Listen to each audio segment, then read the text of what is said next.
Hello students. तो last lecture में अपन ने पल्स के स्पीड के बारे में पढ़ा था और अपना चैप्टर चल रहा है जो वेव्स वाले चैप्टर में अपन पढ़ रहे हैं वेव्स ऑन स्ट्रिंग, मतलब रस्सी पे जो पल्स आगे बढ़ती है उसका स्पीड का फॉर्मूला बताया था कल मैंने आपको। और वो स्पीड का फॉर्मूला होता है √T/μ और इससे रिलेटेड क्वेश्चन भी करे थे अपन ने, ठीक है ना। और टेंशन और म्यूस पॉइंट का लेना होगा जिस पॉइंट पे पल्स का स्पीड निकालना है, अगर रस्सी नॉन यूनिफॉर्म हो जाए या रस्सी में टेंशन बदल रहा हो तो। साथ में एक और बताया था, अगर रस्सी की जगह मोटी रस्सी आ जाए तो यहाँ जो पल्स होगी बेटा, ये पल्स अगर ऊपर जाएगी, अगर पल्स ऊपर जाती है तो पल्स का स्पीड बढ़ेगा, ध्यान रखना, क्योंकि ऊपर जाने पे टेंशन बढ़ती है। ये यहाँ पे रस्सी की जगह अगर रोप आ जाती है तो यहाँ पे जो एक्सेलरेशन आ जाता है वो G/2 आता है बेटा, ठीक है। और अगर पल्स नीचे आ रही है तो रिटार्ड होगी, ठीक है। ये ग्रेविटी के उल्टा है, जो ग्रेविटी में तो क्या होता है, कोई भी पार्टिकल को मैं गिराऊंगा नीचे आने पे स्पीड बढ़ेगा, पर पल्स का स्पीड नीचे आने पे कम होता है, ठीक है, ध्यान रखना। और ऊपर जाने पे पल्स का स्पीड बढ़ेगा क्योंकि ऊपर जाने पे टेंशन बढ़ रही है। और ये G/2 का एक्सेलरेशन रिटार्डेशन आता है। ये यहाँ तक की कहानी अपन कल पढ़ चुके थे बेटा। आज वाला लेक्चर देखते हैं जरा। पहला हेडिंग है power transmitted along the string, ठीक है, बाय ये साइन वेव। मान लो एक साइन वेव है, साइन वेव बना लेते हैं अपन। तो वो जो साइन वेव होगी उस साइन वेव में कितना पावर ट्रांसफर हो रहा होगा, उसके अलोंग में कितना पावर ट्रांसमिट हो रहा होगा, ये समझते हैं जरा अपन लोग, ठीक है। क्लियर है बेटा। तो देखो मैं यहाँ पे एक रस्सी बना के बताता हूँ। पावर ट्रांसमिटेड का मतलब क्या है, पावर का मतलब तो पावर तो सब लोग जानते होंगे, ठीक है, energy per unit time, energy या रेट ऑफ वर्क डन, ये पावर होता है। तो यहाँ पे जो रस्सी है, मान लो ये रस्सी शुरुआत में ये इस टाइप से है, रस्सी में ये इस टाइप से रस्सी आ गई शुरुआत में, तो ठीक है। अब ये रस्सी क्या है ना, लगातार इस पॉइंट पे अगर पल्स जनरेट हो रही है, इस पॉइंट पे अगर लगातार पल्स जनरेट हो रही है, यहाँ से रस्सी अगर ये वाला पॉइंट SHM कर रहा है ऊपर नीचे, तो यहाँ से पल्स जनरेट होगी और बहुत सारी पल्स मिला के यहाँ पे एक वेव बनेगी, ठीक है। तो वो जो वेव होगी, वो वेव मान लो मैंने ऐसे बना दी बच्चों, ये वेव मान लो मैंने ये इस टाइप की वेव बना दी, ठीक है। मान लो रस्सी का ये वाला जो रस्सी है, ये तो रस्सी का मेन पोजीशन हो गया, ठीक है, ये तो मेन पोजीशन ऑफ स्ट्रिंग। ये वाले जो पॉइंट होंगे ना, ये तो मेन पोजीशन वाले होंगे, हो जाएंगे, जो अपना SHM में बोलते हैं ना अपन मेन पोजीशन।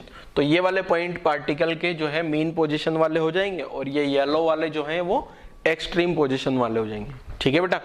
मतलब थोड़ी देर बाद ये वेव का शेप चेंज हो जाएगा, ठीक है ना। अभी जो है वेव शेप ये इस टाइप का दिख रहा है, थोड़ी देर बाद ये वेव हो सकता है ये वाला पॉइंट यहाँ नीचे आ जाए, क्योंकि ये वेव तो लगातार पल्स जनरेट हो रही है ना।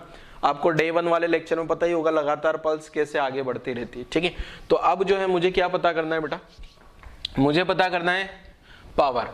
तो पावर जो है वो एनर्जी से रिलेटेड टर्म है क्या। अभी मैं आपको बस ये बताता हूँ कि ये पावर जो आ रही है कौन सी एनर्जी के करस्पॉन्डिंग आ रही है, कौन सी काइनेटिक एनर्जी है, कौन सी पोटेंशियल एनर्जी, कौन सी टोटल एनर्जी। अब आप सबको पता है कि जो पल्स ट्रेवल करती है, आप सबको पता है, जैसे अगर मैं सिंपल पल्स की बात करूं, सिंपल अगर एक पल्स की बात करूं तो यहां से आपको पता होगा ये पल्स आगे बढ़ती है इस टाइप से।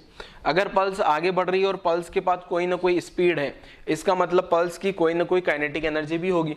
अगर पल्स के पास में स्पीड है तो उसके पास में कोई ना कोई काइनेटिक एनर्जी भी होगी ना, 12 mv², क्योंकि ये जो रस्सी है इस रस्सी का कुछ न कुछ तो मास है।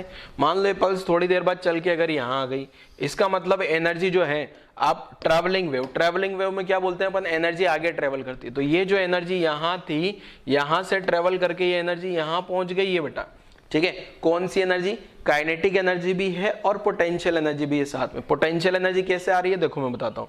अगर आप लोग ध्यान से देखोगे बच्चों तो आपको पता है ये जो रस्सी का लेंथ है, ये रस्सी का लेंथ, पहले ये वाला रस्सी का लेंथ इतना सारा था क्या, यहाँ से लगा के यहाँ तक रस्सी का लेंथ था। अब रस्सी का लेंथ देखोगे तो ये ऐसा बढ़ गया क्या, जैसे स्प्रिंग होता ना, ये स्प्रिंग है अपने पास में, ये नेचुरल लेंथ में, ठीक है। अगर इस स्प्रिंग को मैं बड़ा कर दूं इस टाइप से तो आपको पता लगेगा ये स्प्रिंग बड़ी हो गई है, एक्सटेंड हो गई है, तो इसके पास कुछ न कुछ पोटेंशियल एनर्जी आ गई।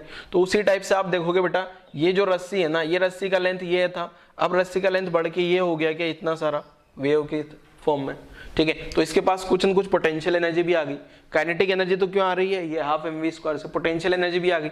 अब कुल मिला के देखो तो ये एनर्जी इधर से इधर आगे बढ़ रही है क्या। पल्स में देखना आसान होता है बेटा, ठीक है, वापस रिपीट कर रहा हूँ, पल्स में एनर्जी को देखना थोड़ा आसान होता है वेव के कंपेरिजन में। क्लियर है।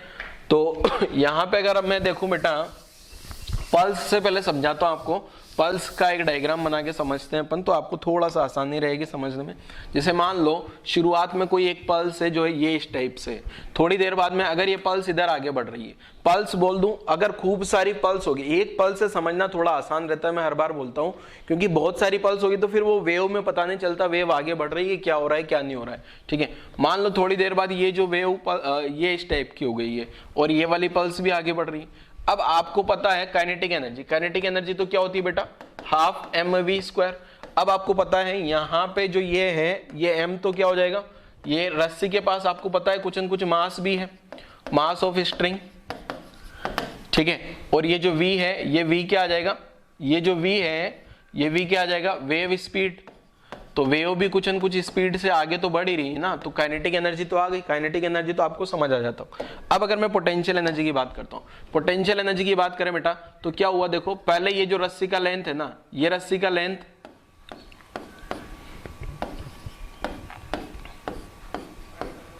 ये रस्सी का लेंथ देखा जाए तो इतना सारा था बेटा, ये वाला लेंथ बढ़ के ये हो गया क्या इस टाइप से, तो रस्सी का लेंथ बढ़ गया, इलास्टिसिटी के करस्पॉन्डिंग कुछ न कुछ पोटेंशियल एनर्जी आएगी। ठीक है, इलास्टिसिटी में भी पढ़ा था हम अपन ने, potential energy half into stress into strain.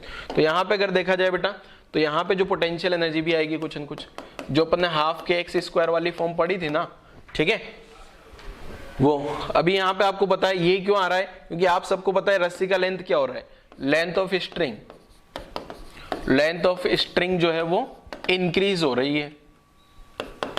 ठीक है, रस्सी का लंबाई बढ़ जाएगा तो यहाँ पे इलास्टिसिटी वाली जो पोटेंशियल एनर्जी आती है ना, इलास्टिक पोटेंशियल एनर्जी, वो आप ऐसा भी समझ सकते हो इलास्टिक पोटेंशियल एनर्जी टाइप से। ठीक है, क्लियर है, इस टाइप से एनर्जी आएगी। ठीक है ना, आपको पता है ये लेंथ जो था स्ट्रेट वाला लेंथ, ये कर्वेचर वाला लेंथ ज्यादा हो गया। ठीक है, अब अगर मैं ये देखूं कि ये सारे फॉर्मूला आपको पता है, ये अपन ने स्प्रिंग के जैसा फॉर्मूला लिख दिया और मैं आपको एक्सप्लेन करने के लिए ट्राई करूं। अब मैं आपको ये बता रहा हूं बेटा कि अगर मान लो पूरी वेव बनाता हूं मैं, ठीक है, जैसे मान लो ये वेव बनाई मैंने, ये वेव बना रहा हूं यहाँ पे, जैसे ये इस टाइप से पूरी वेव बन रही है। मान लो शुरुआत में रस्सी ऐसी थी और बाद में ऐसी, तो अगर मैं इस पॉइंट की बात करता हूँ बेटा, इस पॉइंट को बोल रहे हैं अपन मीन पोजीशन। तो आपको पता है सारे जो रस्सी के जो पार्टिकल होंगे, वेव जैसे जैसे आगे बढ़ेगी, ये वेव आगे बढ़ेगी तो ये मीन पोजीशन वाले पार्टिकल वाइब्रेट कर रहे होंगे। ठीक है, हर एक पार्टिकल, और एक्सट्रीम पोजीशन वाले पार्टिकल रेस्ट में होंगे। तो अगर मैं मीन पोजीशन वाले पार्टिकल की बात करूं, at mean position, main position, तो मेन पोजीशन वाले पार्टिकल के बारे में अगर देखा जाए बेटा, ठीक है, और मीन और एक्सट्रीम दोनों वाले पार्टिकल की बात करता हूं मैं, तो ये जो है ना, ये व्हाइट वाले जो सिचुएशन है ये तो मीन पोजीशन वाली आ गई, और ये येलो वाली जो सिचुएशन है ये एक्सट्रीम पोजीशन वाली आ गई। तो मैं यहां लिखता हूं क्या, मेन पोजीशन, और साथ में लिख रहा हूं एक्सट्रीम पोजीशन। ठीक है, ये इन सब पार्टिकल की बात कर रहे हैं अपन। ठीक है, तो अगर मैं काइनेटिक एनर्जी की बात करूं तो काइनेटिक एनर्जी क्या होगी, देखो ये जो मेन पोजीशन पे जो पॉइंट है ना बेटा, मेन पोजीशन वाले पॉइंट और एक्सट्रीम पोजीशन वाले पॉइंट, अभी यहाँ ये एक्सट्रीम पोजीशन वाला पॉइंट ये हो गया क्या, ये वाले पॉइंट को एक्सट्रीम पोजीशन पे हो गया और ये वाला पॉइंट मेन पोजीशन पे हो गया। अगर मैं काइनेटिक एनर्जी की बात करूं तो मुझे पता है मेन पोजीशन वाले जो पार्टिकल है वो मैक्सिमम वेलोसिटी से भाग रहे होंगे। ठीक है, ये रस्सी वाइब्रेट कर रही है ना, रस्सी का हर एक पॉइंट, तो यहाँ मेन पोजीशन वाला जो मेन पोजीशन पे कोई भी पॉइंट है तो उनकी काइनेटिक एनर्जी तो मैक्सिमम होगी, और जो एक्सट्रीम पोजीशन पे उनका ये क्या हो जाएगा, जीरो। एक्सट्रीम पोजीशन ये वाला पॉइंट तो रुका होगा ना जो एक्सट्रीम पोजीशन पे आ चुका है, बाकी ये हर एक पॉइंट जो है, ये हर एक पॉइंट भाग रहे होंगे कुछ न कुछ वेलोसिटी से।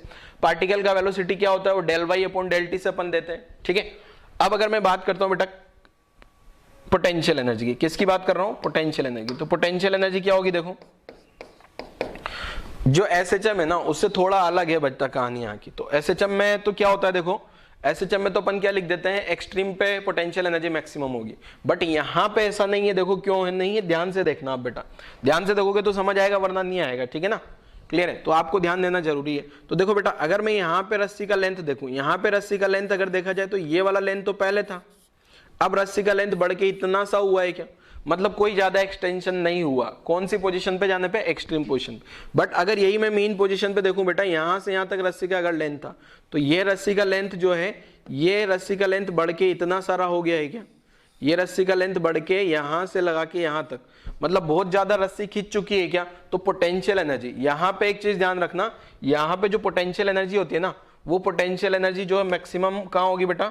यहां मैक्सिमम होगी और यहाँ पे मिनिमम होगी। ध्यान रखना, पोटेंशियल एनर्जी कब मैक्सिमम होगी? जब रस्सी मीन पोजीशन से जा रही होगी, क्योंकि जब रस्सी मीन पोजीशन से जाएगी तो वहां पे स्ट्रेन सबसे ज्यादा होगा, सबसे ज्यादा खिंचाव होगा। देखो सबसे ज्यादा खिंचाव, एक्सटेंशन लग रहा है कि यहाँ तो ये शुरुआत वाला मीन पोजीशन था, एक्सट्रीम पे जाने पे थोड़ा सा एक्सटेंशन हुआ है, ठीक है, बट मीन पोजीशन पे ज्यादा हो रहा है। अब हकीकत में हो क्या रहा है? देखो हकीकत में क्या हो रहा है, देखो बच्चों, यहां पे अगर देखा जाए ना, तो टोटल एनर्जी भी यहां ज्यादा आ रही है, ठीक है। अपने पास में अगर देखा जाए बेटा टोटल एनर्जी, तो टोटल एनर्जी भी कहां ज्यादा होगी?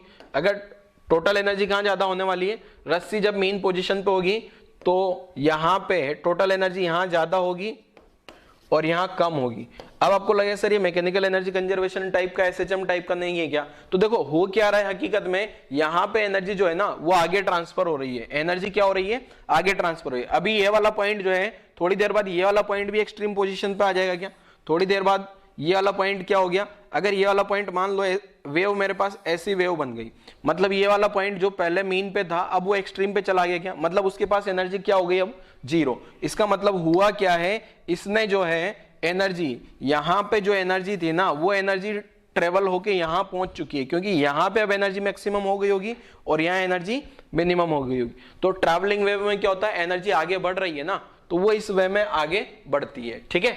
तो ये थोड़ा मैंने समझाया एनर्जी किस टाइप से आगे बढ़ती है। अगर आपको समझ में आया हो तो बढ़िया बात है। एसएचएम से थोड़ा सा ये पोटेंशियल एनर्जी अलग है, पोटेंशियल एनर्जी वाला कहानी थोड़ी अलग है। अब आपको याद क्या रखना है, पावर कितनी जा रही है। ये तो मैंने काइनेटिक एनर्जी पोटेंशियल एनर्जी समझा दिया आपको। अब कितनी पावर आगे जा रही है वो भी समझ लेते हैं जरा, ठीक है। तो पहले आप यहां तक का डायग्राम बनाओ, पहले बेटा यहां तक की कहानी बनाओ, लिखो जल्दी से, वीडियो पॉज करके यहां तक की कहानी लिखो, फिर मैं पावर के बारे में समझाता हूं आपको कि कितनी पावर आगे ट्रेवल कर रही होगी। ये काइनेटिक एनर्जी और पोटेंशियल एनर्जी, टोटल एनर्जी जो है पर यूनिट टाइम पावर होगी, और वो कितनी पावर इस रस्सी के अलोंग आगे बढ़ रही होगी वो समझ लेते हैं। तो power transmitted along the string, तो वो पावर ट्रांसमिटेड जो है ना अलोंग द स्ट्रिंग, मान लो इसको P मान लिया मैंने, क्या मान लिया इसको? P। तो ये P क्या आएगा, देखो P के बारे में समझ लेते हैं। तो ये P का फॉर्मूला आपको डायरेक्ट याद रख लेना है बेटा। तो जैसे P का जो फॉर्मूला होगा ना ये आपको डायरेक्ट याद रखना है, बता रहा हूं क्या, म्यू इनटू ये पावर जो होगी अपनी इंस्टेंटेनियस पावर होगी। कौन सी power? Power 8 time t।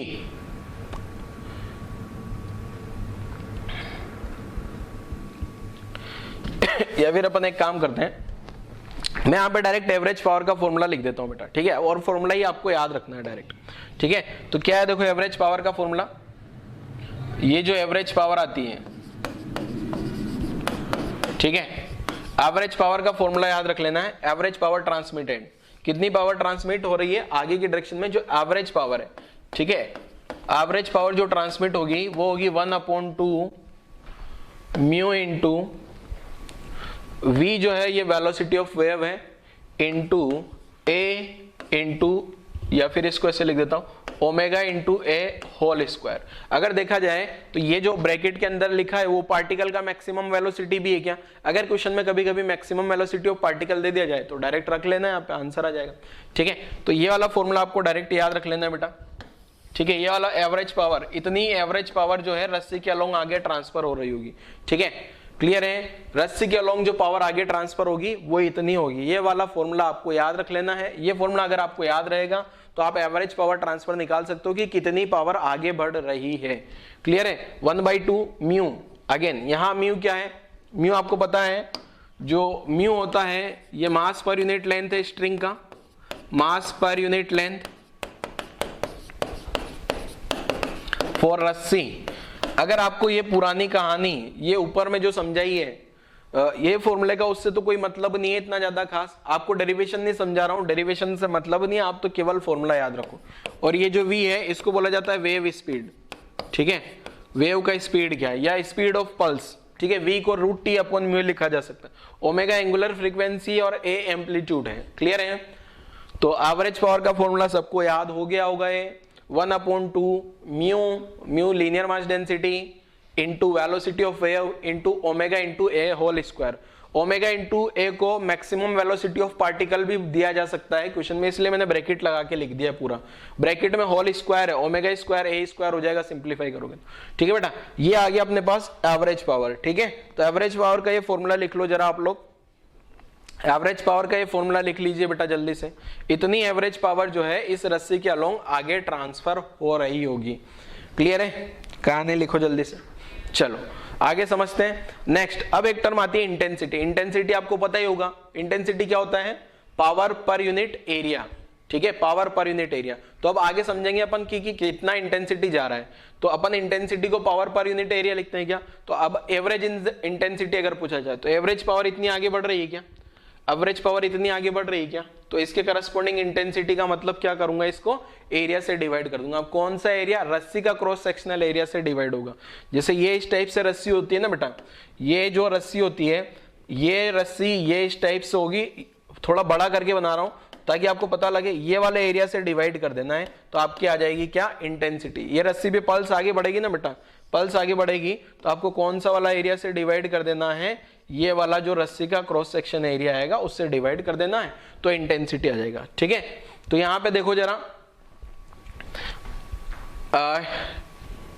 Intensity से पहले अगर मान लो ये अपने को पावर दे दिया है, अगर मुझे एनर्जी ट्रांसफर निकालना है, कितना एनर्जी ट्रांसफर हो रहा है, तो इंटीग्रेशन पीडीटी कर देना। जैसे आपको पता है ना पावर क्या होता है, dw/dt, तो क्रॉस मल्टीप्लाई करके इंटीग्रेट कर देना, तो टोटल एनर्जी ट्रांसफर आ जाएगा। Energy transfer in one time period, एक टाइम पीरियड में कितना एनर्जी ट्रांसफर हो रहा है, इसको छोड़ो आप, ये वाले को छोड़ो, इसको मत ही याद रखो, ठीक है, जाने दो, आप ये याद रखो बस, energy transfer in one time period.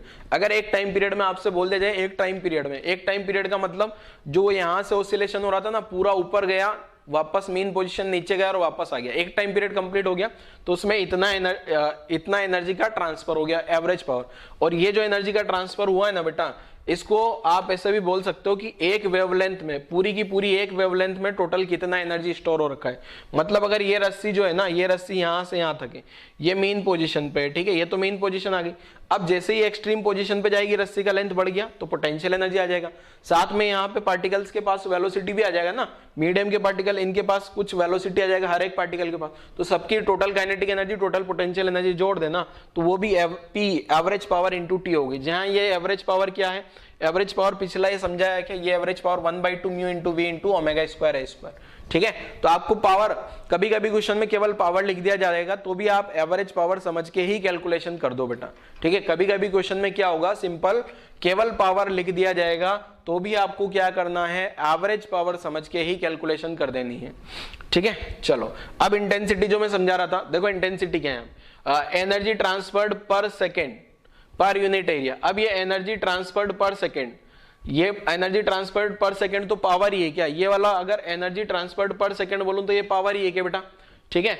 Per unit cross sectional area is called intensity of wave, ठीक है। तो एवरेज इंटेंसिटी क्या हो जाएगी, average power upon cross sectional area of string, ठीक है। तो एवरेज पावर तो आपको पता ही है कितना लिखते हैं, 1/2 mu into v into a into omega square.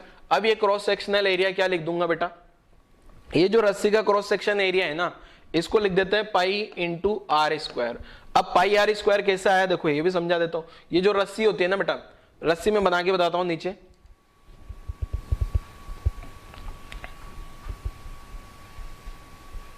ये यहां पे रस्सी बना लेते हैं अपन। जैसे ये रस्सी है बेटा,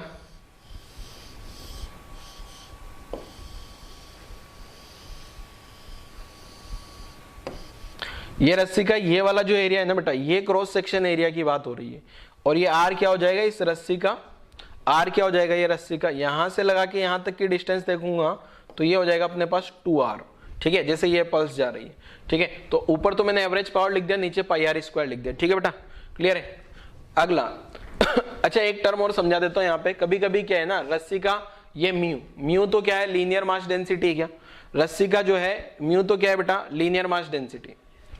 तो इंटेंसिटी तो आपको समझ में आ गया होगा, एनर्जी ट्रांसफर्ड पर second per unit cross sectional area, ठीक है, per unit cross sectional area is called intensity of wave, average power upon cross section area लिख दे। अब एक टर्म और आती है एनर्जी डेंसिटी। एनर्जी डेंसिटी क्या होती है? Energy upon volume, energy per unit volume of the wave. तो एनर्जी डेंसिटी क्या हो जाएगा? Energy upon volume. अब एनर्जी निकालना है तो P इंटू डी टी, मान लो डी टी टाइम में कितना जा रहा है तो P इंटू डी टी, और वॉल्यूम क्या लिख दिया मैंने? वॉल्यूम जो होगा यहां पे, ये जो वॉल्यूम लिख रहा हूं ना, ये जो वॉल्यूम लिख रहा हूं मैं, यहां आ जाएगा अपना पाई आर स्क्वायर। वॉल्यूम जो आएगा ना, इस रस्सी का वॉल्यूम क्या लिखूंगा? पाई आर स्क्वायर एच। तो dt टाइम में पल्स कितना आगे बढ़ जाएगी? जैसे ये जो पल्स है ना, dt टाइम में कहीं ना कहीं आगे बढ़ जाएगी क्या? जैसे मैं ना वॉल्यूम कैसे लिख रहा हूं ये समझाता हूं। ये यहां से लगा के यहां तक एक सिलेंडर बनेगा क्या? इस रस्सी को मैं सिलेंडर की तरह बिहेवियर दे दूं तो ये तो पाई आर स्क्वायर हो गया। अब h कितना हो जाएगा? ये जो पल्स जा रही है dt टाइम में कितना आगे बढ़ जाएगी? v into D T. ठीक है, क्योंकि मैंने ऊपर जो पावर लिखी है वो भी dt टाइम की लिखा है ना, एनर्जी जो लिखा है P इंटू डी टी लिखा है ना, P इंटू डी टी मतलब dt टाइम में कितना पावर ट्रांसफर हुआ है। ठीक है, dt टाइम में जो है, dt टाइम में P पावर ट्रांसफर हुआ है तो उसके करस्पॉन्डिंग एनर्जी क्या आ जाएगी? P into D T. क्योंकि आपको पता है पावर क्या होता है? Energy upon time. पावर क्या लिखते हो आप लोग? पावर क्या लिखते हो? एनर्जी अपॉन टाइम ना, या work upon time? Energy upon time. तो एनर्जी कितनी आ जाएगी? ये टाइम मान लो dt टाइम की बात हो रही तो P इंटू डी टी हो जाएगा क्या? P इंटू डी टी, और pi are square H V into D T. ये V क्या हो जाएगा अपना? V जो है ये पल्स कितना स्पीड से आगे बढ़ रही है। क्लियर है? तो dt से dt गायब हो जाएगा। अब ये जो P upon pi are square है, P upon pi are square, ये देखो average power P upon pi are square. तो ये जो P upon pi are square आ रहा है ना, ये P upon pi are square, इसको तो इंटेंसिटी लिखा जा सकता है, इंटेंसिटी अपॉन V। अब एक चीज में आप कंफ्यूजन नहीं हो जाना, ये V वॉल्यूम नहीं है बेटा, यहाँ वॉल्यूम आ रहा था, ये V वेव स्पीड है, ये V जो है ना वेव स्पीड है। मैंने यहाँ वॉल्यूम को V से डिनोट नहीं किया, पूरा लैंग्वेज में वॉल्यूम लिख दिया ताकि आपको कंफ्यूजन ही नहीं रहे कुछ। ठीक है ना? और दूसरा एक मैंने यहाँ एरिया को A से डिनोट नहीं किया है, क्योंकि एरिया अपने पास ऑलरेडी, एरिया को अगर मैं ए से डिनोट कर देता तो ए तो अपने पास एम्पलीट्यूड आ रहा है ऑलरेडी। ठीक है, तो इसलिए मैंने पाई आर स्क्वायर लिख दिया। बुक्स में बहुत सारी जगह पे इस एरिया को एस से भी लिखा होता है, एस, इसीलिए यहाँ एक एस लिख दिया था ना मैंने, वो अभी एस को हटा दिया मैंने ताकि अपने को कंफ्यूजन नहीं रहे, अपन पाई आर स्क्वायर से समझ लेंगे। ठीक है, यहाँ तक की कहानी आपको समझ में आ गई। अब एक टर्म और समझा देता हूँ बेटा, ये जो mu upon pi are square है ना, इसको आप डेंसिटी भी लिख सकते हो। अब ये म्यू तो है लीनियर मास डेंसिटी, ये भी याद रखना ही है, ये आप ये वाले फॉर्मूले में भी यूज कर सकते हो, रूट टी अपॉन म्यू वाले में। यहाँ पे म्यू की जगह क्या लिखा जा सकता है? रो इंटू पाई आर स्क्वायर। ठीक है, मैं नीचे लिखता हूं जरा, इसको आगे बढ़ाते हैं, इसको वीडियो पोस्ट करके लिख लेना आप लोग। ठीक है, मैं यहाँ भेज रहा हूँ, देखो क्या बता रहा हूँ कहानी, आप नोट लगा के लिख देना नीचे। नोट लगा के क्या लिखना है देखो आपको, मान लो ये रस्सी है अपने पास। ठीक है, ये रस्सी आ गई। ठीक है, एक तो म्यू होता है, म्यू तो क्या है? Linear mass density. म्यू तो क्या है? Linear mass density. और जो लीनियर मास डेंसिटी होगी ना, ये होगी केजी पर मीटर में। एक होगा रो को सिंपल डेंसिटी भी बोला जा सकता है, या volume mass density, volume mass density. अब ये रस्सी के लिए बोल रहा हूं, ऑफ स्ट्रिंग या सिंपल डेंसिटी ऑफ स्ट्रिंग।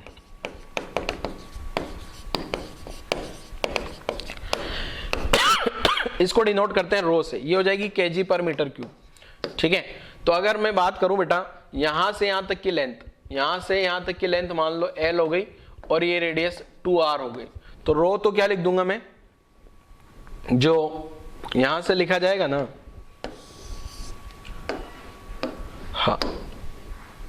अब एक तो डेंसिटी आ रहा है अपने पास,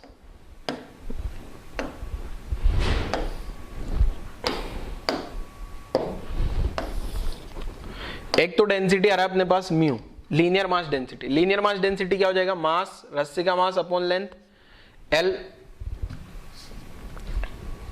तो इस रस्सी का मास निकालूंगा तो म्यू इंटू एल, एक तरीका तो ये हो गया म्यू इंटू एल।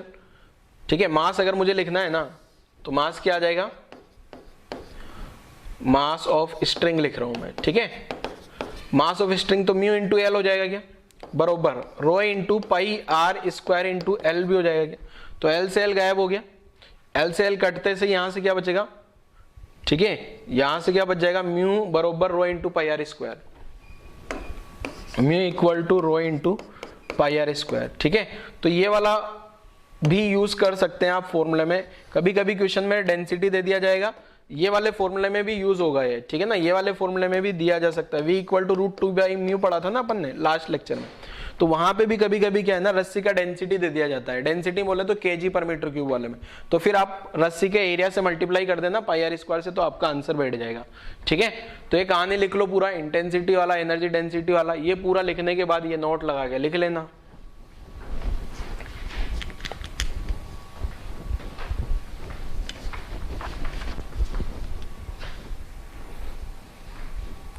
नेक्स्ट देखो क्या है,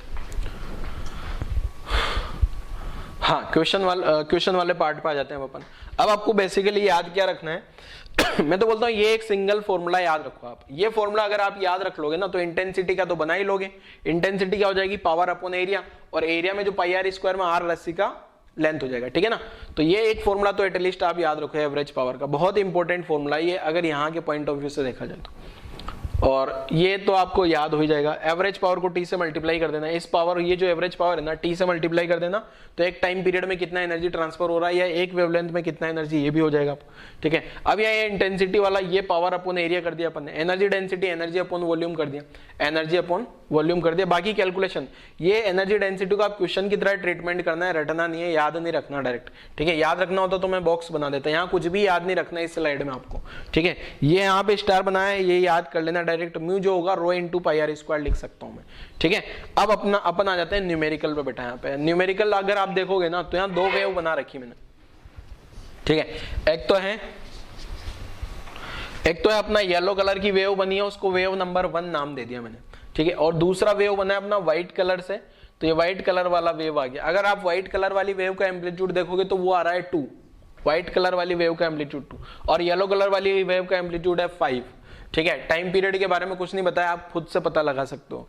तो 2 wave in same medium, medium same consider करना है दोनों का, ठीक है। Are represented by YT curve, YT curve दिया है ना, ये वाईटी कर्व, इसका मतलब ये वेव का डायग्राम नहीं है, ये वेव का डायग्राम नहीं है। वाईटी कर्व का मतलब होता है क्या, ये जो मीडियम के पार्टिकल जो एसएचएम कर रहे होंगे ना, उनका एसएचएम लिखा गया है, यहाँ टाइम दिया है ना, ठीक है बेटा, टाइम दिया गया है, इसका मतलब उनका एसएचएम का इक्वेशन लिखा गया है।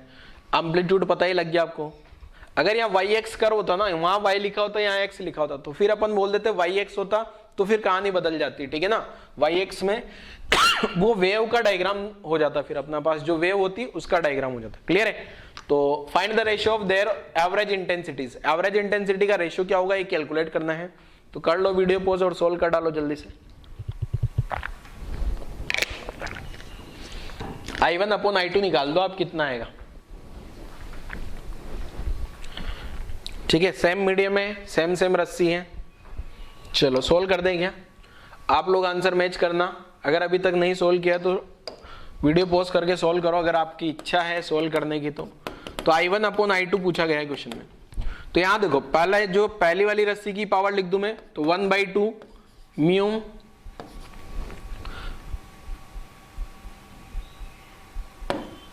v into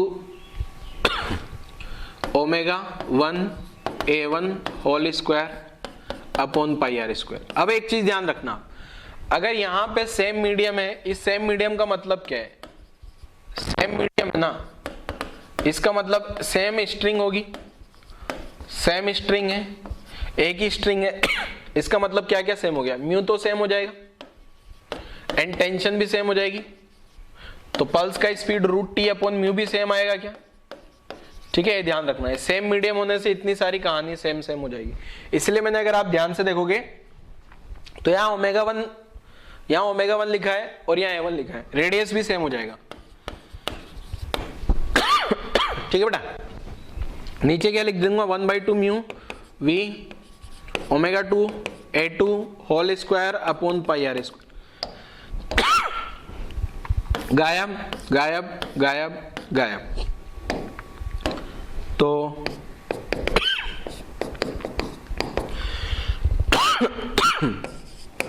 ω1 square A1 square,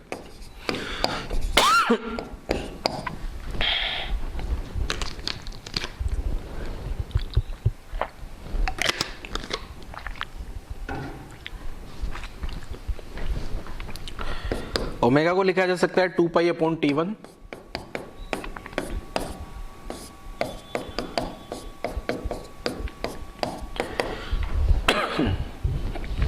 A1 है 5 स्क्वायर, A2 है 2 स्क्वायर, ठीक है।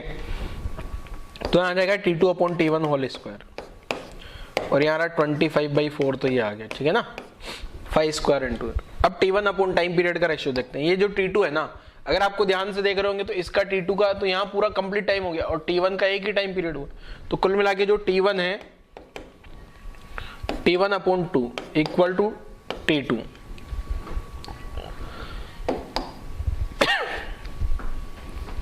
तो यहां से T2 अपॉन T1 का वैल्यू 1/2 होल स्क्वायर 25/4, तो आंसर हो जाएगा 25/16, अपना आंसर हो गया, ठीक है।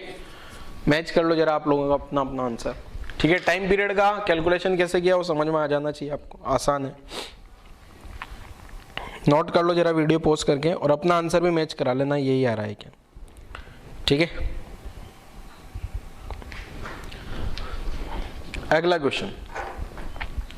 अच्छा, अगर एक चीज ध्यान रखना, यहां t की जगह अगर x होता ना, यहां अगर t की जगह x होता तो एम्पलीट्यूड तो यही होता, बट ओमेगा कहां से लेके आते हैं, ओमेगा अपन v जो हो जाता है ना, ओमेगा अपॉन k, ठीक है। यहां से ला देते क्या, ओमेगा इक्वल टू kv, और k को लिख देते 2π/λ, फिर वो वेवलेंथ हो जाती ना, पूरा का पूरा यहां से यहां तक की जो लेंथ होती है वो वेवलेंथ हो जाती, तो यहां से आ जाता है क्या, इनटू v। इससे सॉल्व कर लेते हैं अपन ओमेगा, ठीक है। कब, जब ये y और x होता, यहाँ x होता और यहाँ y होता, ऐसा क्वेश्चन होता तो, ठीक है ना। चलो नेक्स्ट क्वेश्चन पे आ जाऊं क्या। नेक्स्ट क्वेश्चन क्या है, देखो ये वाला क्वेश्चन अगर आप लोगों ने लिख लिया हो तो नेक्स्ट क्वेश्चन पे मूव करता हूं मैं। नेक्स्ट क्वेश्चन आ गया 5th। String with linear mass density, mu दिया है क्या, ये लीनियर मास डेंसिटी आ गया, मतलब म्यू आ गया है, ठीक है। Is under the tension of 80 Newton, ये टेंशन आ गया। अब टी भी है म्यू भी है, तो वेव स्पीड निकाल सकते हैं। How much power must be supplied to string to generate sine wave, sine wave का फ्रीक्वेंसी दिया है f, मतलब ओमेगा आ जाएगा, और ये एम्पलीट्यूड दिया है, और आपसे एवरेज पावर पूछ लिया जाए, ठीक है। तो सॉल्व करो जरा, वीडियो पॉज कर लो, क्वेश्चन आसान है, क्वेश्चन में कोई दम नहीं है। सॉल्व करो जल्दी से, फॉर्मूला लगा दो बस सिंपल सा, एवरेज पावर का आंसर आ जाएगा। कैलकुलेशन है क्वेश्चन में, और कुछ नहीं है, ठीक है बेटा। क्वेश्चन में केवल और केवल कैलकुलेशन है, और कुछ नहीं है। तो आप लोगों ने ट्राई किया होगा वीडियो पॉज करके, मैं सॉल्व करके बताता हूँ, देखो कैसे सॉल्व करना। देखो क्या है, आपको पता है एवरेज पावर, जो पावर का एवरेज फॉर्मूला है 1/2 mu into v omega into ए होल स्क्वायर। अब देखो म्यू का वैल्यू तो डायरेक्ट दिया है क्या, म्यू की जगह क्या लिखा जा सकता है, 5 × 10⁻⁻² kg/मीटर, ठीक है। पल्स का speed v equal to √t/μ से आ जाएगा क्या, और रस्सी में टेंशन 80 न्यूटन है, अपॉन 5 × 10⁻², ये हो जाएगा 16 से कैंसिल आउट होगा, इंटू 10⁻2 डायरेक्ट ऊपर आ जाएगा, तो 16 का रूट लोगे तो 4 और 40 आ गया, 40 मीटर/सेकंड आ गया। ओमेगा को लिख दोगे आप 2πf, तो 2π इंटू फ्रीक्वेंसी, फ्रीक्वेंसी क्या आ गई 60, तो ये 120 इंटू पाई आ रहा है। और क्या बच गया अब, एम्पलीट्यूड, एम्पलीट्यूड दिया है 6 सेंटीमीटर, तो इसको 6/100 मीटर में कन्वर्ट करना पड़ेगा। सारी वैल्यूज यहाँ आ चुकी है आपके पास। म्यू का वैल्यू कितना है 5 × 10⁻², पल्स का स्पीड 40, ओमेगा इंटू ए, ओमेगा का वैल्यू 120 पाई इंटू 6/100, और यहाँ स्क्वायरिंग कर देनी है। तो एवरेज पावर जो आएगी, ये 2 से कैंसिल आउट होगा 20 और 5 100, और 100 से चला जाएगा, ये -2, तो यहाँ तो सब कुछ बाहर 1 बचा, ठीक है। एक 0 से एक 0 गायब कर लेना है, और अगर मैं कैंसिल आउट करूँ तो यहाँ 5 यहाँ 3, तो ये आ गया 36π/5, यहाँ होल स्क्वायर होगी, ठीक है। तो एवरेज जो पावर आ जाएगी ये आ गया 36π²/25, ठीक है। ये ऐसा अपना आंसर होगा। π² की जगह लिख दूंगा 10, तो ये हो गया कितना एवरेज, जो एवरेज पावर लिखूंगा ना पाई स्क्वायर की जगह अगर मैं 10 लिख देता हूँ तो आगे कितना 360/25, 360/25, तो 25 से 4 अगर ये 350 होता ना, 350 होता तो कितना हो जाता अपना आंसर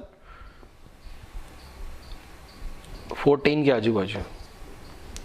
तो एवरेज पावर अपनी आ गई 14 वोल्ट के अप्रोक्स। कैलकुलेशन एक बार और चेक कर लेना जल्दी से, कोई गड़बड़ तो नहीं है।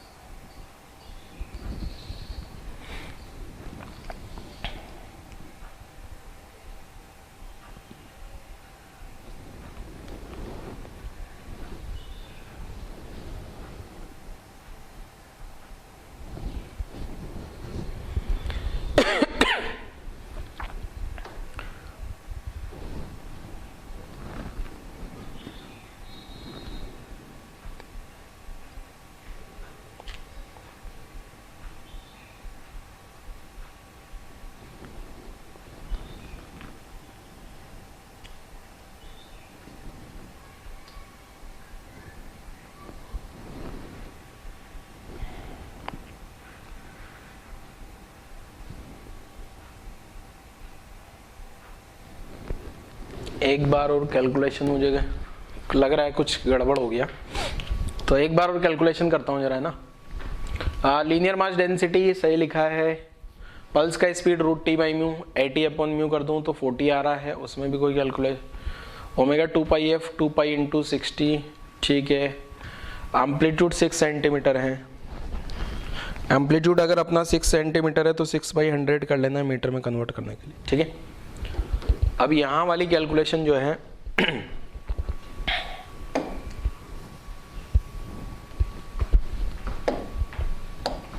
एक बार इधर वापस से कैलकुलेट करता हूँ जरा।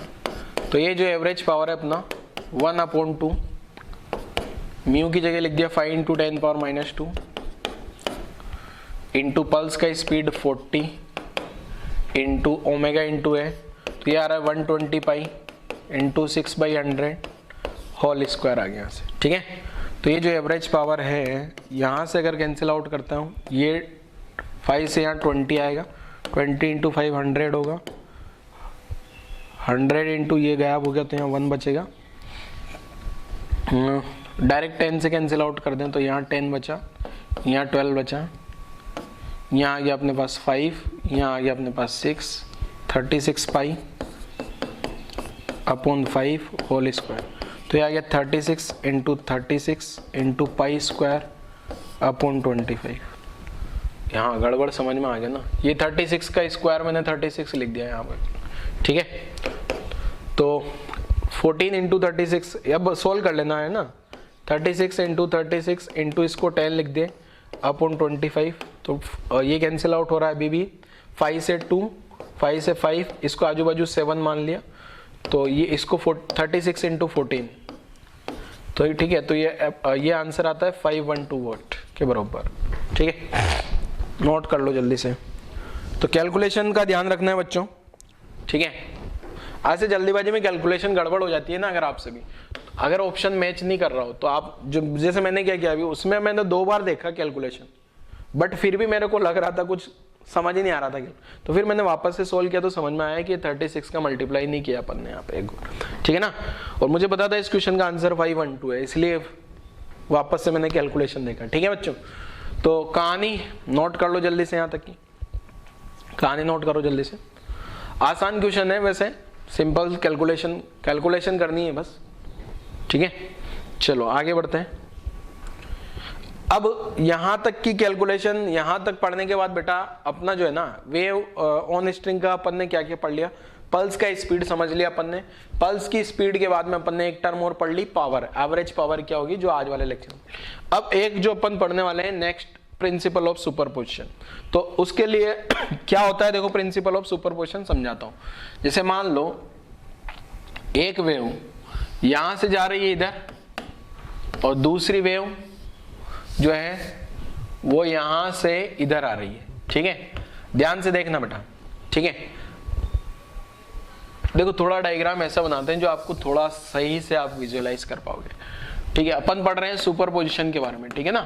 सुपरपोजिशन क्या है उसकी पूरी कहानी तो मैं आगे लिख ही दूंगा भी, प्रिंसिपल ऑफ सुपरपोजिशन, पर उससे पहले आप एक बार थोड़ा सा इसको समझो ध्यान से।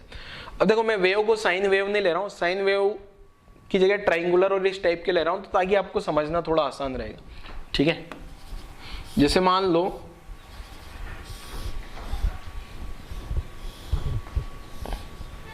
ये रस्सी पे दो वेव आ रही है। ठीक है, जरूरी नहीं हर बार वेव साइन टाइप की हो। ओ पूरा ही जाएगा तो। जैसे ये वेव आ गई अपने पास ट्राइंगल शेप का।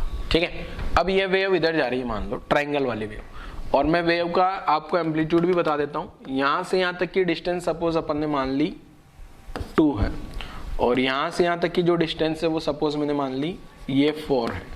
ठीक है, और ये वाली वेव भी बता देता हूं, ये वाली वेव इधर आ रही है, और यहां से यहां तक की डिस्टेंस अपने पास 3 है, और यहां से यहां तक की डिस्टेंस ये 7 है मान लो। ठीक है, अब ये दोनों वेव पास में आएगी, दोनों, ये ट्राइंगल वाली वेव भी इधर आएगी और स्क्वायर या रेक्टेंगल वाली वेव भी इधर आएगी, और दोनों साथ में जुड़ जाएगी।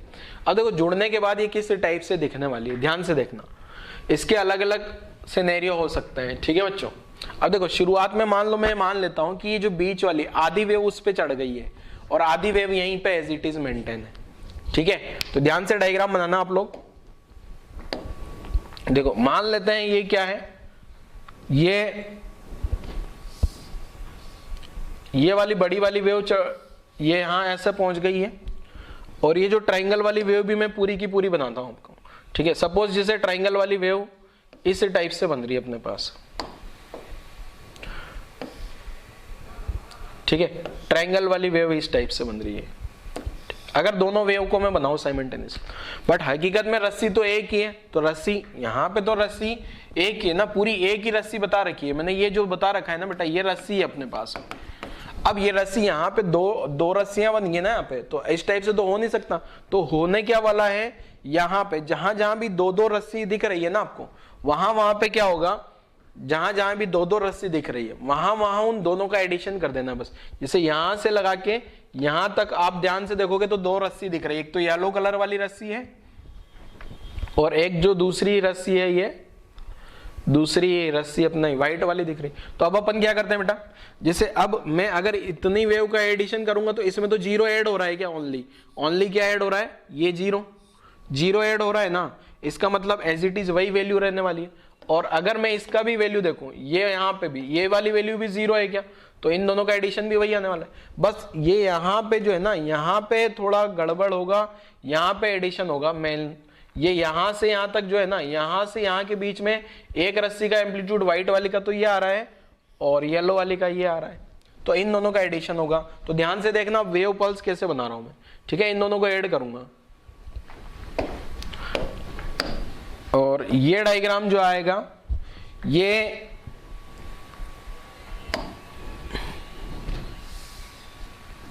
यहीं से बड़ा होना शुरू हो जाएगा बेटा। ठीक है, ये यहां पे क्या होगा, ये तो येलो वाला आ गया,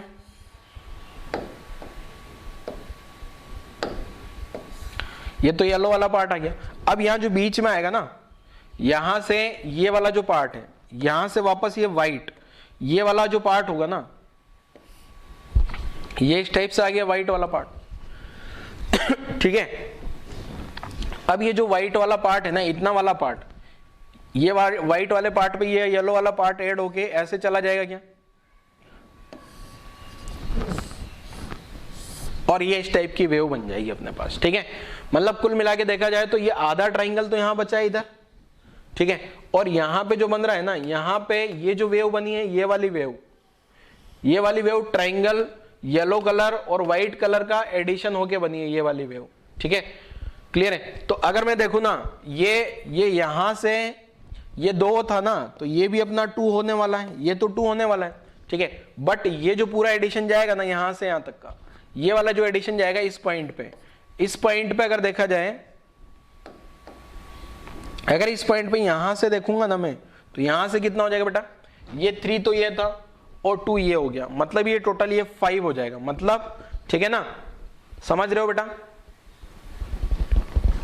क्लियर है कहानी? ये वाली वेव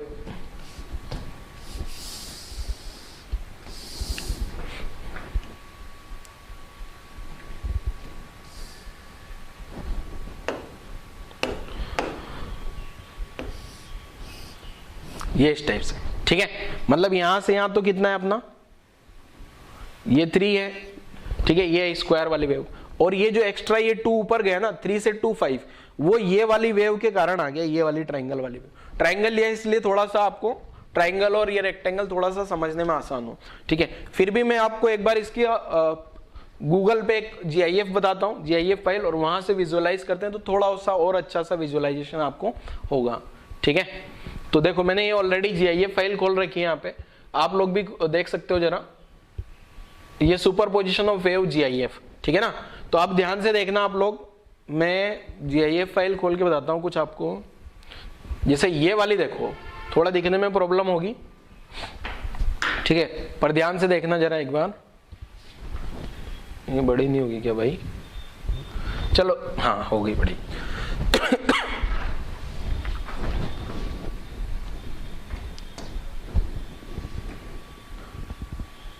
दिख रहा है कुछ? एक बार प्ले होने दो उसको। ये प्ले हो गया है, अब आप ध्यान से देखना, पहले वापस से प्ले करता हूं।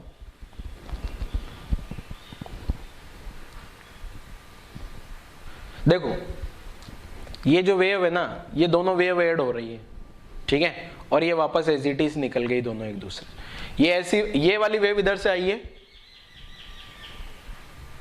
अरे कहाँ आ गया भाई,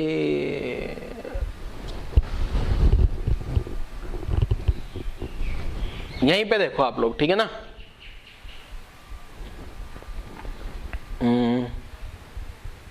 शुरुआत से देखना वापस से, है ना।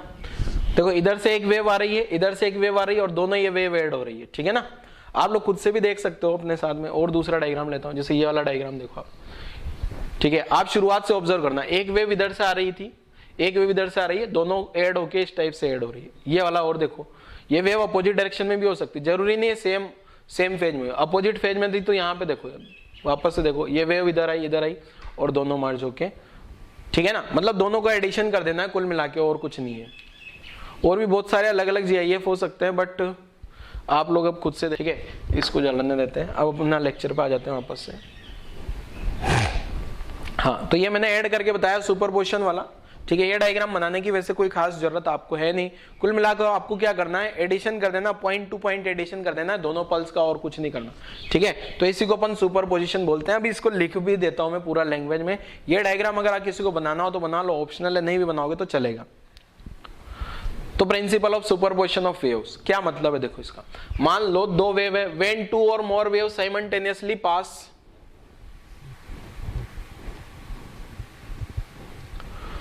क्या लिखा है, व्हेन टू और मोर वेव, हो सकता है 2 से ज्यादा पल्स भी आ जाए, ठीक है ना। अब यहां मैं पल्स से बताता हूं, वेव से बताऊंगा तो पूरी खिचड़ी पक जाएगी, ठीक है ना।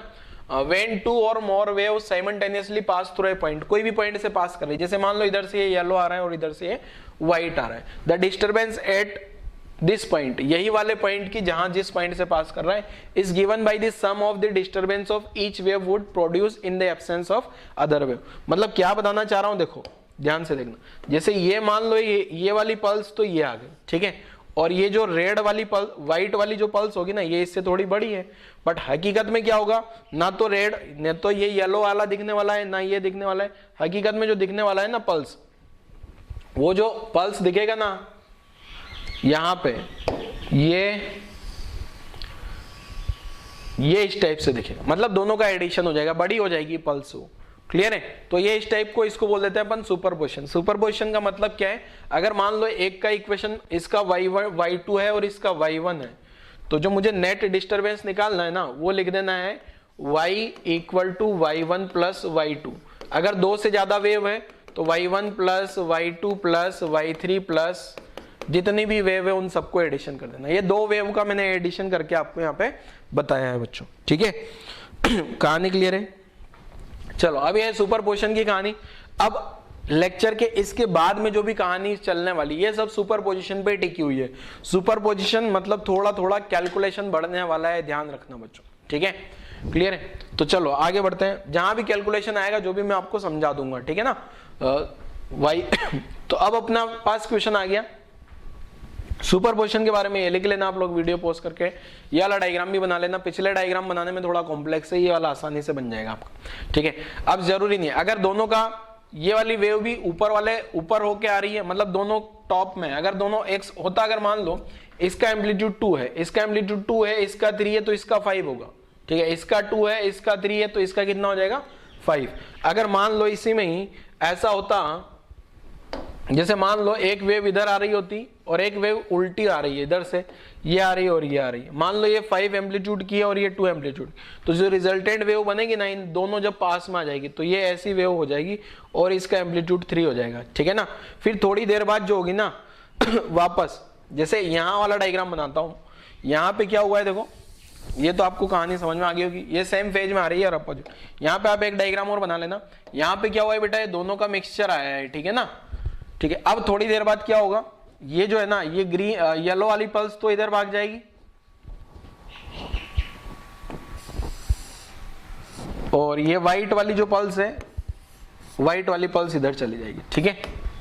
ये वाली पल्स जो है उठ के इधर चली गई है और ये वाली पल्स उठ के उधर जा रही है। सेम सेम साइज की बनाना जो भी आपने बनाई है, मैंने वो मिनिमाइज मैक्सिमाइज किया इसलिए थोड़ा सा शेप बदल गया है, ठीक है ना।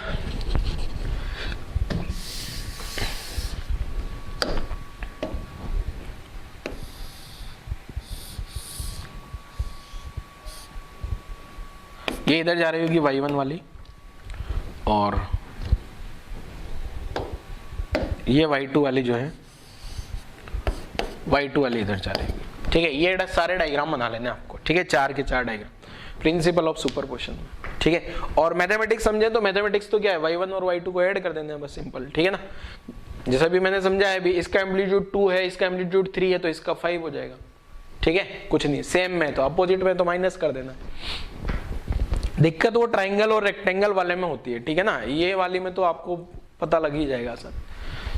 चलो क्वेश्चन क्या है देखो, 2 waves passing through a region, कोई एक पॉइंट से जा रही है, एक वेव का एम्पलीट्यूड जो दिया है 5 दिया है, दूसरे का एम्पलीट्यूड, और ये सारा पूरा ट्रैवलिंग वेव का इक्वेशन दिया है, ठीक है।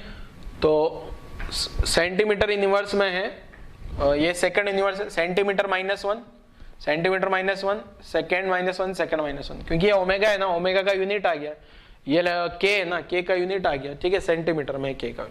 Find the displacement of particle, particle का डिस्प्लेसमेंट बता दो जब x का वैल्यू 1 और t 5 मिलीसेकंड हो, मिलीसेकंड, ठीक है ना, -3 करना है। तो पता कर लो जरा, ये वाली वैल्यू आपको क्या करना है, कुल मिला के ये x और t का वैल्यू यहाँ पुट करके y1 निकाल लेना, x t का वैल्यू यहाँ पुट करके y2 निकाल लेना, दोनों को ऐड कर देना, कहानी खत्म। नोट करो जल्दी, आंसर निकालो इसका, क्वेश्चन का आंसर निकालो फटाफट से।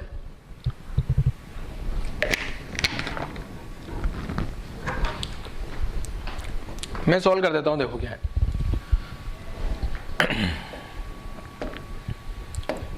पहला y1 निकाल लेता हूं, y1 क्या आएगा देखो, 5 मिलीमीटर साइन या 2 पाई सेंटीमीटर -1। अच्छा अब मैं सब जगह यूनिट लिखूंगा, ध्यान रखना, क्योंकि कभी मिलीमीटर आ रहा है, कभी सेंटीमीटर सेकंड, उटपटांग सा कॉम्बिनेशन है, कोई ईमानदारा में नहीं है, कोई भी है सिस्टम नहीं है, ना एमके से ना सीजे से, कुछ भी नहीं है।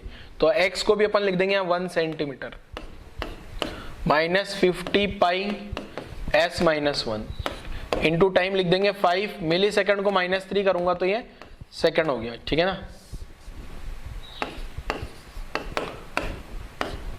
अब यहां से सोल्व कर लेता हूं जरा, y1 का वैल्यू क्या आ रहा है देखो, y1 इक्वल टू 5 मिलीमीटर, यहाँ आ गया साइन, अब सेंटीमीटर से सेंटीमीटर गायब हो जाएगा, यहाँ आ गया 2 पाई माइनस सेकंड से सेकंड गायब हो गया, और ये आ रहा है कितना बेटा, 5 × 5 250 हो जाएगा, 250 अपॉन पावर 3 को नीचे ला दूं तो 1000 हो जाएगा, इंटू पाई हो गया। तो ये जो हो गया अपने पास 5 मिलीमीटर, यहाँ हो गया साइन 2 पाई माइनस 250, ये 5/4 हो जाएगा क्या, ठीक है, साइन π/4। अब 2 pi minus pi by 4, 2 pi by minus pi by 4, अब ट्रिग्नोमेट्री लगानी है आपको वापस से यहाँ पे, ठीक है। फोर्थ क्वाड्रेंट है और फोर्थ क्वाड्रेंट में आपको पता होना चाहिए साइन जो होगा नेगेटिव होगा, minus sine pi by 4 no changer line पर लाई कर रहा है, ठीक है। तो माइनस यहाँ आ गया 5 मिलीमीटर इंटू ये 1/√2 आ गया, तो माइनस 5/√2 मिलीमीटर आ रहा है एक हो, y1 तो ये आ रहा है। ऐसे सेम पैटर्न पे y2 भी निकाल लूँ क्या, ठीक है। तो y2 क्या आ जाएगा देखो 10 मिलीमीटर, यहाँ है साइन, यहाँ पाई centimetre minus 1 into 1 centimetre minus 50 पाई सेकंड माइनस 1, सॉरी इसमें 100 पाई ना, 100 पाई सेकंड माइनस 1, टी की जगह पुट कर लिया कितना 5 मिली सेकेंड, ठीक है। तो y2 कितना आ गया देखो बेटा 10 मिलीमीटर, तो ये आ गया क्या सेकंड से सेकंड गायब हो गया, साइन ब्रैकेट के अंदर पाई माइनस सेकंड से सेकंड गायब हो जाएगा, यहाँ सेकंड आएगा तो, ठीक है ना। अब डायरेक्ट पाई बाई 10 आ रहा है क्या,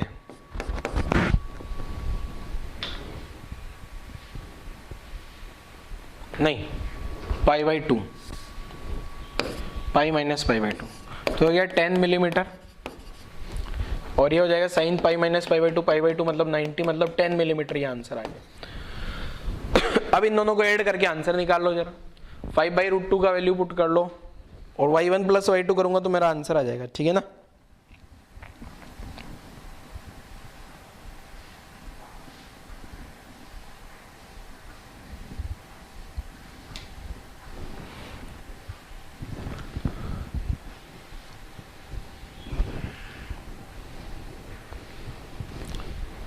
तो यहाँ पे जो y बरोबर आपने y1 प्लस y2 करोगे ना, तो ये आ रहा है कितना -5/√2 मिलीमीटर प्लस 10 मिलीमीटर, ऐसा आंसर आ जाएगा, ठीक है। सोल्व कर लेना, -5/√2 का वैल्यू 1.4 प्लस 10 पूरा मिलीमीटर,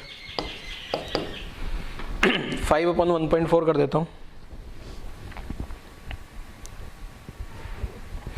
5 डिवाइड बाई 1.4 माइनस ये 6.4 मिलीमीटर आ जाएगा अप्रोक्स, ठीक है। नोट कर लो जरा आंसर अपना, ये इस टाइप का आपका आंसर आ जाएगा, ठीक है। नोट कर लो बच्चों।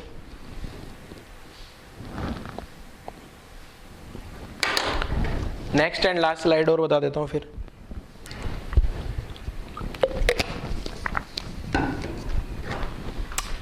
ये क्वेश्चन का आंसर नोट कर लो, सुपरपोजिशन में कुछ नहीं है, y1 y2 का वैल्यू निकाल लो, ये 100t का वैल्यू दिया था, दोनों को ऐड कर देना बस। सुपरपोजिशन का मतलब सिंपल एडिशन, ठीक है।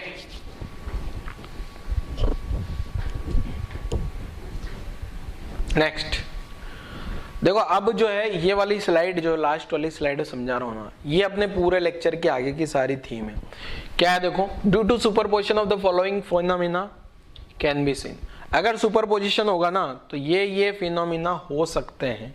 क्या क्या है देखो, पहला है इंटरफेरेंस, ठीक है, इसको मैंने व्हाइट कलर से लिख दिया, चाहो तो आप अलग कलर से। इंटरफेरेंस क्या है, तो अपन कल वाले लेक्चर में पूरा इंटरफेरेंस के बारे में पढ़ेंगे, 1 या 2 लेक्चर जाएंगे, फिर उसके बाद स्टैंडिंग वेव पढ़ेंगे, फिर beats and then Lissajous figure. Lissajous figure अपने सिलेबस में कुछ है नहीं, बट जैसे आपने अभी सुपरपोजिशन ऑफ एसएचएम पढ़ा होगा आप लोगों ने, ठीक है, सुपरपोजिशन ऑफ एसएचएम भी पढ़ा होगा ना पिछले चैप्टर में, सिंपल हार्मोनिक मोशन वाले चैप्टर, तो वही चैप्टर का बहुत अच्छा खासा यूज यहाँ पे होने वाला है, ठीक है। तो वहां पे आपने देखा होगा अलग अलग मैंने पूरा चार्ट बना के बताया होगा, अगर सेम फ्रीक्वेंसी सेम डायरेक्शन होगा तो क्या होगा, रिजल्टेंट एसएचएम होगा नहीं होगा, सेम फ्रीक्वेंसी परपेंडिकुलर डायरेक्शन होगा तो क्या होगा, और डिफरेंट फ्रीक्वेंसी सेम डायरेक्शन, वो सारी कहानी मैंने समझाई है। तो यहाँ पे भी जो सुपरपोजिशन होगा उनके लिए अलग अलग कंडीशन, अलग अलग फ्रीक्वेंसी, अलग अलग एम्पलीट्यूड, अलग अलग डायरेक्शन में अलग अलग हो सकता है। तो पहला है इंटरफेरेंस। इंटरफेरेंस का मतलब क्या है, सुपर, अभी केवल आपको लिख लेना है, मैं समझा देता हूँ, थोड़ा सा समझ में आता है ठीक है, वरना जाने दो, आगे कल वाले लेक्चर में इंटरफेरेंस से तो पढ़ने वाले। तो superposition of two travelling wave क्या क्या होना चाहिए, फ्रीक्वेंसी इक्वल होनी चाहिए और सेम डायरेक्शन में ट्रेवल होनी चाहिए। मतलब दो ऐसी वेव जिनका फ्रीक्वेंसी सेम है और सेम एक ही डायरेक्शन में जा रही है और वो दोनों सुपर इंपोज करती है, तो वो जो रिजल्टेंट वेव आएगी उसका equation y equal to y1 plus y2 से लिखेंगे। इस फेनोमेना को बोला जाता है इंटरफेरेंस। ठीक है, अभी बस थोड़ा सा याद रख लो इंटरफेरेंस कुछ होता है। दूसरा आएगा स्टैंडिंग वेव, जो भी अपन आगे पढ़ेंगे। Superposition of two travelling wave, दो ट्रैवलिंग वेव होनी चाहिए। अब यहाँ पे जो ट्रैवलिंग वेव है उनका क्या होना चाहिए, equal frequency, equal amplitude and opposite direction, direction अलग होनी चाहिए। ठीक है, अगेन याद रख लो बीट्स क्या होता है, equal frequency same direction, nearly equal frequency, पूरा इक्वल नहीं होना चाहिए, नियरली इक्वल, आजू बाजू। लिसाजू स्पीकर वैसे पढ़ना नहीं है। और आपको परपेंडिकुलर वेव्स वाला तो आपको पता ही है ना, जो एसएचएम में अपन ने पढ़ा होता, अगर आपको पता हो ना, एसएचएम में इस टाइप से पढ़ा था ना अपन ने, x अपॉन, ये सब बताया था आपको, x upon a whole square plus y upon B whole square equal to 1, तो एलिप्स बन जाएगा। y equal to plus minus a upon B या a1 अपॉन a2 लिखे हूं मैंने, इंटू एक्स, ये स्ट्रेट लाइन। तो ये सब ये लिसाजू स्पीकर है, बट इनको पढ़ने की जरूरत नहीं है। ठीक है, लिसाजू स्पीकर अभी सिलेबस में नहीं। ठीक है, तो अपन ये 1 2 3 एक एक करके अपन आगे बढ़ते बढ़ते चैप्टर में पढ़ लेंगे। ठीक है, ये बीट्स वाला भी यहाँ पढ़ने की जरूरत नहीं, बीट्स अपन साउंड वाले चैप्टर में पढ़ेंगे। अभी अपन वेव स्ट्रिंग वाले में स्ट्रिंग वाले में जो है ना, अपन ये दो ही फिनोमिना पढ़ेंगे, interference and standing wave, then अपना लेक्चर खत्म, चैप्टर खत्म हो जाएगा। फिर अपन साउंड वाला चैप्टर शुरू कर देंगे। तो 1 या 2 दिन ये चलेगा इंटरफेरेंस, और फिर स्टैंडिंग वेव और उससे रिलेटेड सारी कहानी पढ़ेंगे, 3-4 दिन वहां चले जाएंगे, फिर अपना चैप्टर खत्म। फिर साउंड वेव में अपन, साउंड वेव जब पढ़ाऊंगा ना, तो साउंड वेव में भी सारी सिचुएशन पढ़ेंगे वापस से। पल्स का स्पीड क्या लिखना है साउंड वेव में, कितना एनर्जी आगे ट्रांसफर हो रहा है, कितना पावर ट्रांसफर हो रहा है, और वापस से पल्स सुपरपोजिशन, और सुपरपोजिशन में भी इंटरफेरेंस साउंड में भी पढ़ेंगे, स्टैंडिंग वेव साउंड में भी पढ़ेंगे, और बिट्स को साउंड में पढ़ेंगे। ठीक है, तो यही साउंड में पूरी रिपीटेड टेलीकास्ट चलेगा, तो स्ट्रिंग को अच्छे से समझते हुए चलना है। तो कल वाले लेक्चर में अपन शुरू करेंगे इंटरफेरेंस। ठीक है बेटा, अभी तो आप यहाँ तक की कहानी लिख लो, वीडियो पॉज करो जल्दी से और यहाँ तक की कहानी लिख डालो। ठीक है, तो आज वाला लेक्चर यहीं क्लोज करते हैं बच्चों। थैंक यू, वीडियो पॉज करके लिखते रहना आप लोग।